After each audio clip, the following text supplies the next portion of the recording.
Welcome to the Lesbian Romantic Podcast. This is Worth the Risk, Part 1, Red Tape.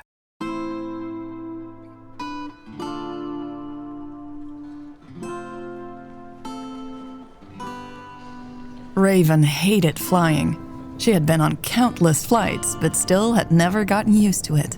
She was good at navigating airports, though. She had also become an expert at packing, making good use of every square inch of her carry-on. Pulling her trusted suitcase behind her now, a sense of discomfort settled over Raven. There was a different vibe at this particular airport.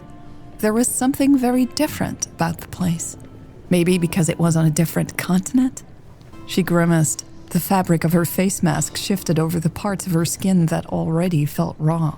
She would have to apply some cocoa butter later. Maybe it wasn't the place where she had landed, but how she had to travel these days. This was the first time Raven had boarded a plane since the pandemic had started. An airplane cabin had been a suffocating place before. Now it felt like an airborne prison. Her fellow passengers had all regarded each other with suspicious eyes above their masks, sometimes from behind their plastic face shields. Raven couldn't wait to leave all the suspicion and anxiety behind her. The local time was around 5 p.m. There would be daylight for at least another few hours. Maybe she could go for a walk later. The thought of breathing in fresh air and exploring a new city on a summer evening lifted her spirits. Raven squinted at the signs attached to the ceiling. She followed the arrows that guided her to the passport check for non-EU citizens.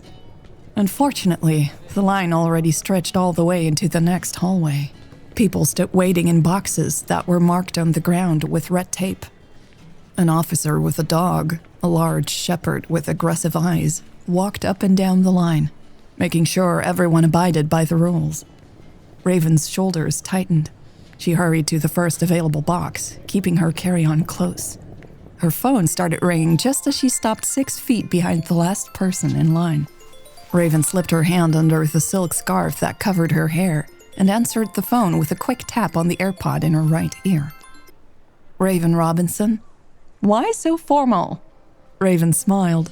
It was good to hear her sister's voice. I didn't see it was you. At least you're alive, Jasmine said, not hiding her annoyance. I was going to call you any minute now. I just landed, Raven replied. How was the flight?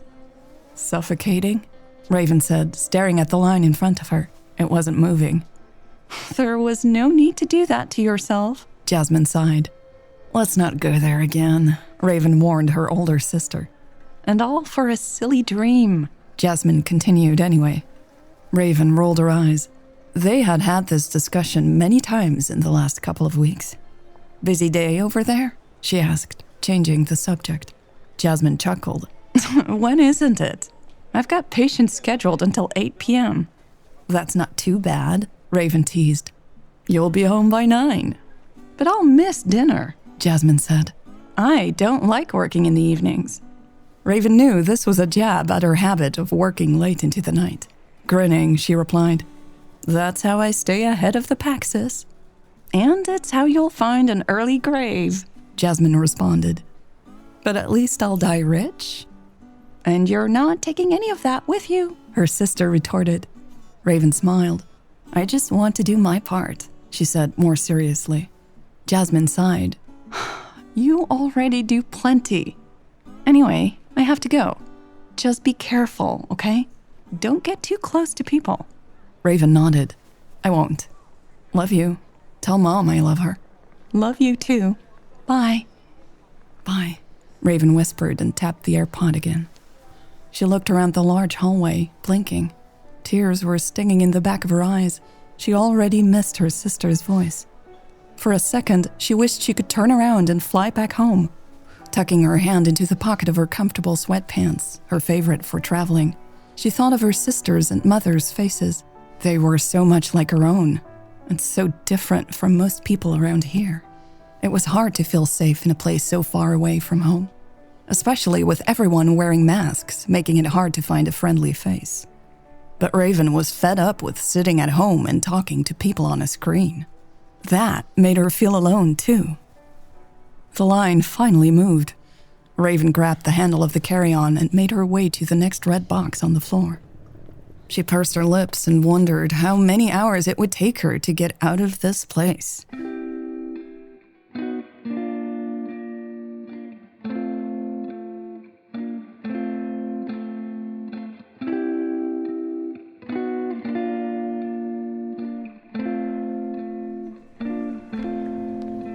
Two and a half hours. That's how long it had taken Raven to reach the front of the line. The Belgian border officer had measured her temperature, checked her certificate of good health, and inspected her passport. Raven had then been instructed to follow the green line. It would take her to the arrivals hall of Brussels Airport, the officer had said. Raven wondered where the red line would have taken her. She was glad she didn't have to find out. Her pulse picked up as she approached the sliding doors at the end of the hallway. She could see people waiting on the other side. It was comforting to know that she would soon have someone she trusted by her side. It didn't matter that she hadn't met him before. Raven had talked to the man for so many hours in the last 3 months that she considered him a good acquaintance. Plus, she believed in his vision, and she had flown across the ocean to prove it. Feeling determined, Raven walked through the sliding doors. She smiled as she looked around, pulling back the scarf onto her shoulders. She tried to spot a familiar face. It was nearly impossible with the masks, but he had promised to hold a sign. Raven couldn't find a sign with her name on it, though. She stepped to the side, getting out of the way. Her fingers tightened around the handle of her carry-on. She had landed hours ago, so it seemed unlikely that he was just running late. Shit, she muttered to herself, the sound of her voice muffled by the mask. It took her a second to decide what she should do next. She had never even considered a scenario in which she wouldn't meet Bart at the airport. Everything had been planned so well. Just call him, Raven thought, and pulled out her phone. She found the international number in her contact list and pressed the phone against her ear. The tone of the ringing sounded foreign to her. It was weird how that always happened abroad. This is Bert van der Velde. I can't answer your call right now, but I will get back to you as soon as possible. Raven's brow furrowed. She hung up just as the beep of the voicemail followed. Another police officer with a dog strolled by. Raven pursed her lips. She really wanted to get out of here as soon as possible. She would give Bart another 15 minutes. If he hadn't found her by then or called back, she would make her own way to the hotel. She had the address in her notes app. She would just take a taxi and everything would be fine. Dread still settled in the pit of her stomach. This was not a great start of the trip. She had taken a big risk by coming here. If things went according to plan, she would soon take many more risks. In return, he couldn't even pick her up from the airport in time? Stop overreacting, Raven told herself, fidgeting with one of her braids. There's no need to panic. There are many good reasons for him not being able to make it here in time. She flexed her fingers. They hurt from squeezing her suitcase too tightly. Miss Robinson? Someone asked from behind her, startling her. Raven spun around.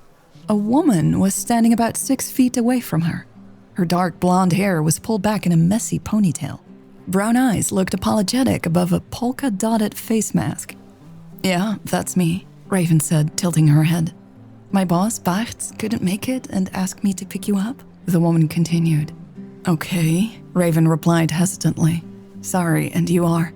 The skin around the woman's eyes crinkled as her face mask shifted up slightly. I'm Nathalie, she waved. It was all a bit short notice, so I couldn't bring a sign with your name on it. Sorry. Raven's shoulders dropped in relief.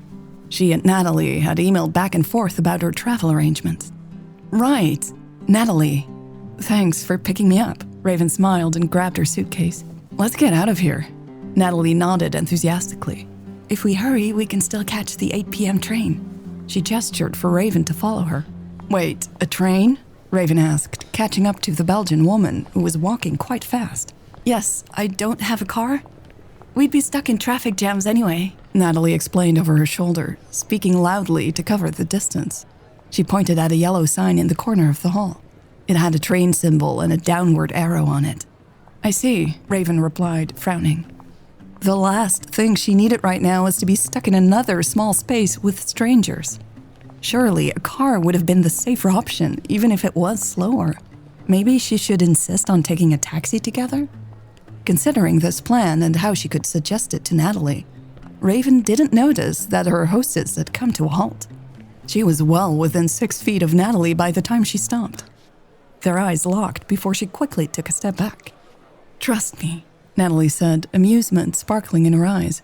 "We'll be in Ghent before you know it." She winked and spun on her heel, off again. Raven stood staring at Natalie's back, eyes wide. She studied Natalie in more detail now. A black tank top hugged the curves just above her hips. It sat in stark contrast with the wide linen pants Natalie was wearing below it. Raven smiled. She did like Natalie's casual style, and the wink had been innocent and playful. There was something about this woman that made Raven feel more at ease than she usually was around new people. Pulling her carry-on behind her again, Raven picked up her pace with just a hint of a spring in her step. Maybe this trip wasn't off to such a bad start after all.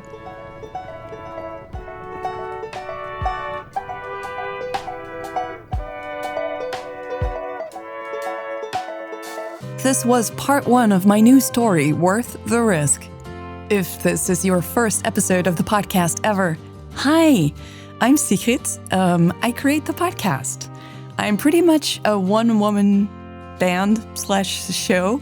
I record the episodes in my home office in a little pillow fort I built, and I also write and produce every single episode. So thank you for checking my work out, and I hope you enjoy it. I've got to say thanks to some people. Thank you, B, for holding me accountable and inspiring me to write this story. Thank you, M, for your encouragement, your support, and your feedback. It's invaluable, and it has made me a better person and a better writer. Thank you, of course, Muriel, for your love, support, and critical feedback. And thank you to all the listeners who have helped me fund the creation of this episode. This is a listener-funded show. I share my work in the spirit of the gift economy with everyone freely, and I can keep going if enough people support my work. So if you would like to support the creation of the next episode and this story, you can go to lesbianromantic.com/support and see if you want to chip in. Again, thank you so much to all of you who have sent me help and support. All right, I released this episode a few days early on November 21st, a Saturday. Now, usually I release episodes on Tuesdays, so the second episode of Worth the Risk will be out on Tuesday, December 8th. If you want earlier access, it might be a good idea to check my website, lesbianromantic.com, and click on Behind the Scenes in the navigation. Thank you so much for listening to this first episode of Worth the Risk, and I hope to see you again soon on this podcast channel or the website.